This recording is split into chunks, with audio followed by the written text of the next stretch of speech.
You know what? I'm gonna say it. They don't make them like they used to. Commander, you don't have the firepower.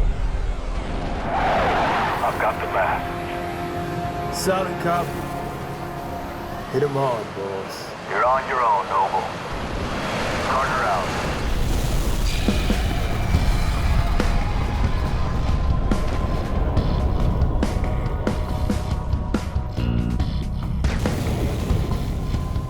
Crevice to the east. Let's go.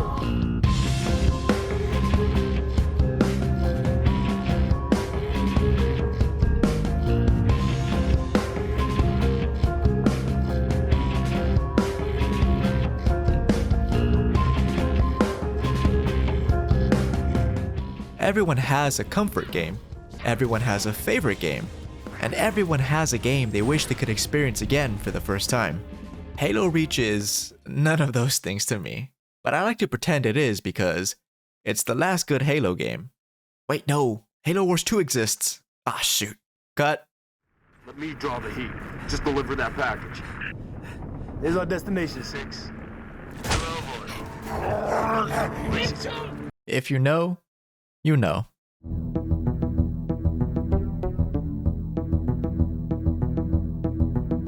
Who remembers Halo Reach? It sounds like a redundant question, but ask yourself. Pretend it's 2010, and Halo Reach has been released to the public. The early general consensus was that it was a pretty good game. We knew this was going to be Bungie's last Halo game before they would move on, but what we didn't know was if this was going to be the last Halo game, period. Halo 3 was a gigantic success. The Xbox ecosystem was thriving because of it. It made a name for itself in the esports scene, multiple DLC packs that were made, and a spin-off game with its own campaign and new game mode based on the game was released. There was even a supposed movie in the works. Everyone knew about Halo because it was everywhere. The Halo franchise could have ended with 3 or ODST for that matter, and everyone would have been satisfied. But Microsoft wanted one more. But the game's story is over for the most part. What is Bungie gonna do? Make another spin-off? Yeah, that's exactly what they did. Question: how does one go about making a follow-up game to what many consider as the greatest Xbox 360 game? Well, for starters, you could let your main character's legacy rest, knowing you did it justice. Heart to the lady's dead. Were it so easy? Halo Reach continues to ask the question, is Halo still Halo without the Master Chief? Of course! Despite some people's early dissatisfaction in playing as other characters besides the Chief, the Halo universe only got better. Don't know if you remember, but people were genuinely mad that we played as the Arbiter in Halo 2. They thought he took away the spotlight from the Master Chief, and it was uncool that the Arbiter got more playable missions than the Chief. This was a big reason as to why the Arbiter felt like a side character in 3, giving the crown back to the Chief. But then Halo Wars comes around and says, the Master Chief? Hardly know the guy, and proceeds to make an entire RTS game without him. People didn't like that either. But then Halo ODST shows up, drops us into combat as a rookie ODST, plays some cool ass jazz music, and now, people are talking. Halo has always been more than just the Master Chief. The books are a good example of this. However, not everyone has a 5th grade reading comprehension level to understand those books, but Halo Reach has you playing as another Spartan. Now that has everyone's attention.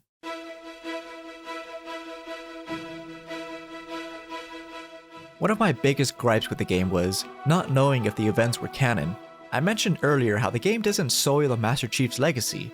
And yeah, it doesn't, but it does ruin a really good book if they want to replace what happens on Reach with the game's story. Thankfully, it's a really good story. The thing about prequels is that we already know the outcome. In Star Wars, we know the Sith will defeat the Jedi. Bilbo isn't gonna die in the Hobbit trilogy because we see him in Lord of the Rings. In Prometheus, we know the aliens are gonna succeed, and I don't think I need to explain this one, do I? So I expect these writers to throw some curveballs at me. And let me just say, Bungie, you nailed it. Like the name suggests, Halo Reach tells the story of the downfall of Planet Reach, a human-colonized planet and military stronghold. If Reach were to fall to the Covenant, then Earth surely would be next, and that's precisely why this game is so important. At this point in the story, humanity has been suffering loss after loss against the Covenant Armada. Yet something the original trilogy didn't do too often was display the full force of what the Covenant is capable of. I'm specifically talking about the height of their power. In Combat Evolved, we deal with only a small fleet of ships, and we get a taste of what a relatively small group can do. In Halo 2 again, we see only a fraction of the ships attack Earth. Admiral Hood even points out that the fleet that attacked Reach was 50 times the size. And by the time Halo 3 begins, the Covenant is engaged in a civil war, dividing the power it once held. We know what the Covenant are fully capable of, but have never witnessed it ourselves. Not until Reach, that is. In this game, we have the pleasure of experiencing the full might of the Covenant, because the outcome is already determined. Humanity loses the battle. Bungie knows this, we know this, so it creates an opportunity to let the developers go crazy. You didn't answer my question. You want to know if we're losing? I know we're losing. I want to know if we've lost. Halo Reach is a game about loss. The planet is one of the last few remaining strongholds besides Earth. There is no losing the planet because, if they do, there is nowhere left to run. In fact, it's actually protocol not to escape and head directly towards Earth, for the sole reason that the Covenant might follow you. It's a very tactical position not to lose, but what's more is that any fight on Reach is a personal one as well. As one of the strongest military strongholds, you can bet most, if not all, soldiers at one point were stationed on Reach to either train or work. To some, it might even be a second home, and to others, they know it as the home of the Spartan program. That should be more than enough to signify its importance. So when the Covenant finally attacks Reach, it's all hands on deck. I've talked about the Covenant displaying its full might in this battle, but I should mention that this is the toughest we've seen humanity as well. Not peak strength, but desperation. Despite most of humanity's fleet being away during the invasion of Reach, it's heavily implied that the humans threw everything they could at the enemy. Keep in mind, the Spartan 3 program proved to be very successful in producing a large amount of Spartans to fight. Though physically weaker than their Spartan 2 counterparts, 3s were just as deadly and much safer to make than the Spartan 2s that the Master Chief and George were part of, though ultimately, many were lost in this battle, and it was a tragic tale for most. Spartan 3s were meant to be expendable. The tactic was to produce as many Spartans as possible and send them on impossible missions to die in order to buy time. Most, if not all, Spartan 3s were orphans. Kidnapping children from their parents and indoctrinating them to fight in a war didn't sit well with the government, but apparently, orphans make for a good morally gray alternative. But the results spoke for themselves, and it proved to be very successful. So fire teams of Spartans were assembled to take on the toughest of missions, expected not to return, and that's how we're introduced to the cast of characters.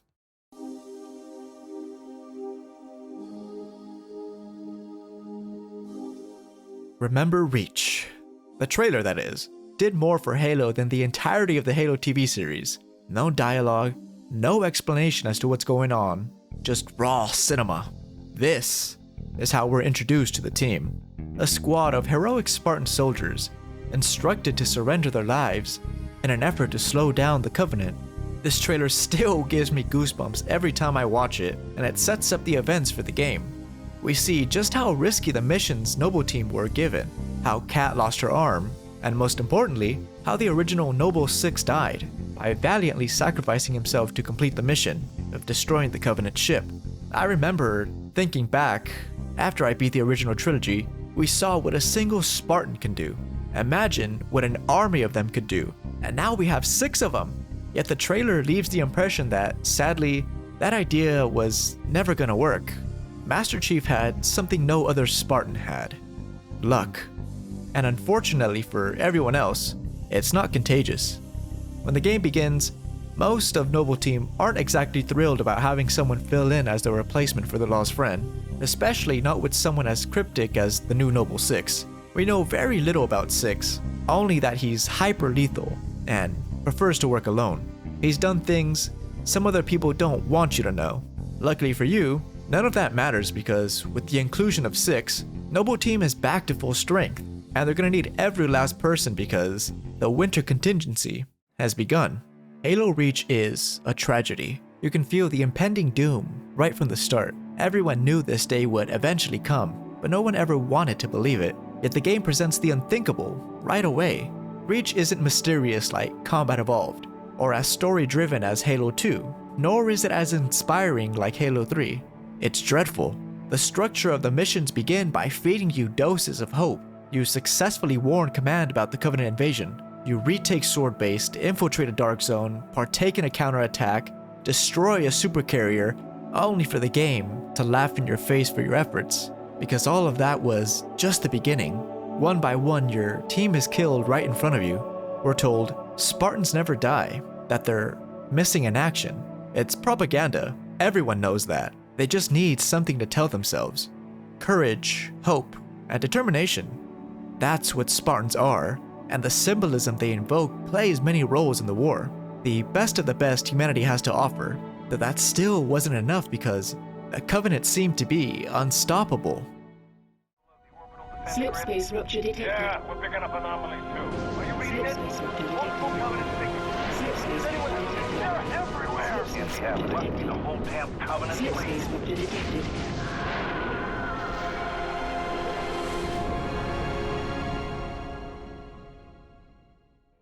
The Covenant this time around are more fierce and deadlier than ever.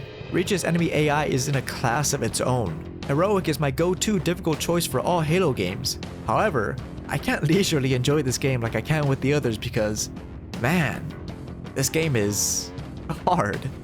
Anytime I boot up this game, I need to remind myself to not underestimate the Covenant. I can't one-tap the grunts cause some have shields, can't melee a jackal without getting my shield stripped away from an overcharged plasma pistol. Skirmishers and drones are just as annoying. Hunters are back as mini boss fights. Roots exist.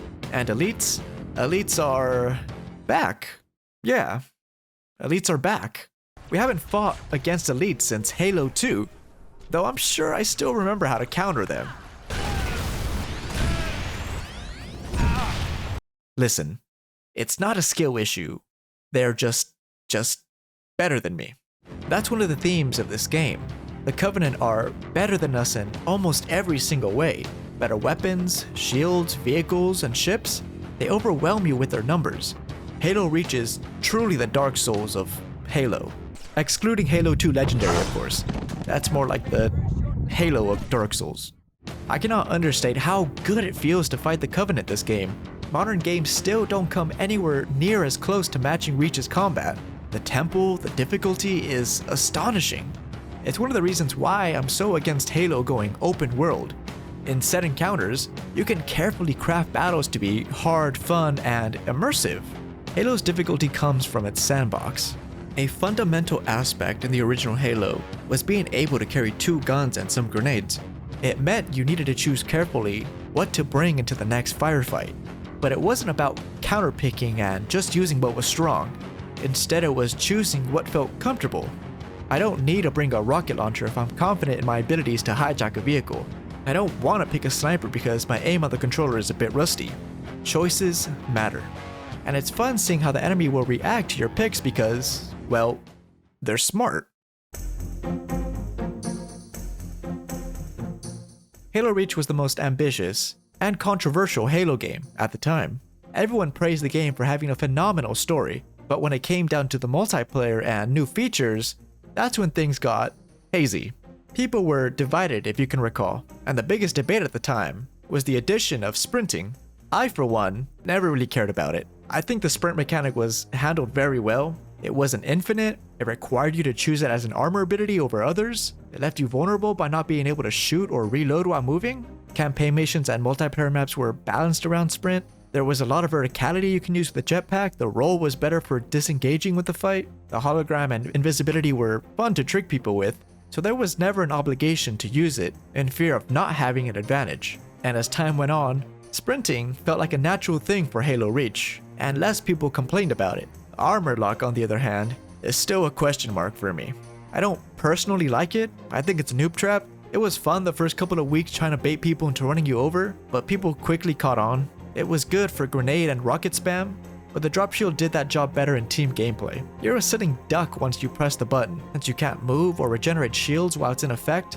Plus the EMP it gave off was entirely avoidable if you just kept your distance. But worst of all was, it just stalled the fight.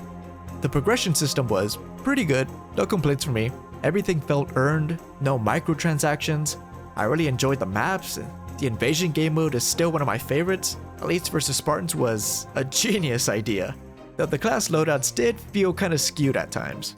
However, let me talk to you about the worst addition to the game that completely made me stop playing. Bloom. Bloom is the worst thing about Halo Reach. I detest this mechanic because it feels awful.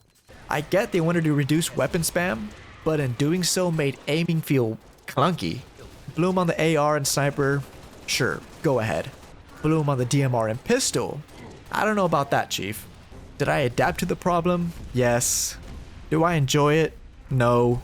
Considering the DMR was the competitive weapon of choice since there was no battle rifle, adding some RNG elements to aiming made it feel as if you could have won some fights you lost because of Bloom. Also, it just feels awful to play with Bloom in hard content when enemy elites are so nimble and jackals with shields and grunts with helmets require a follow-up shot only for you to miss, and you can't afford misses. Though on the other hand, Halo Reach did give us assassinations, which makes up for everything.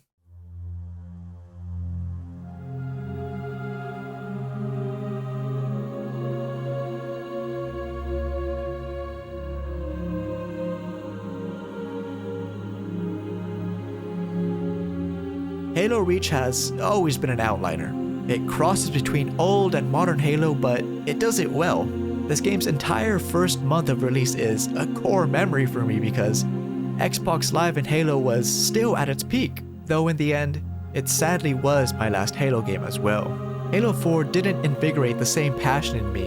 Halo 5 was something, and I'm still waiting for Infinite to, how do I put this, catch up I guess? They're bringing back Firefight and Forge, so that looks promising. Halo Reach is not my favorite Halo game. Halo 2 has my favorite campaign, and 3 has my favorite multiplayer. Regardless, it's still one hell of a game, and I will always come back to it.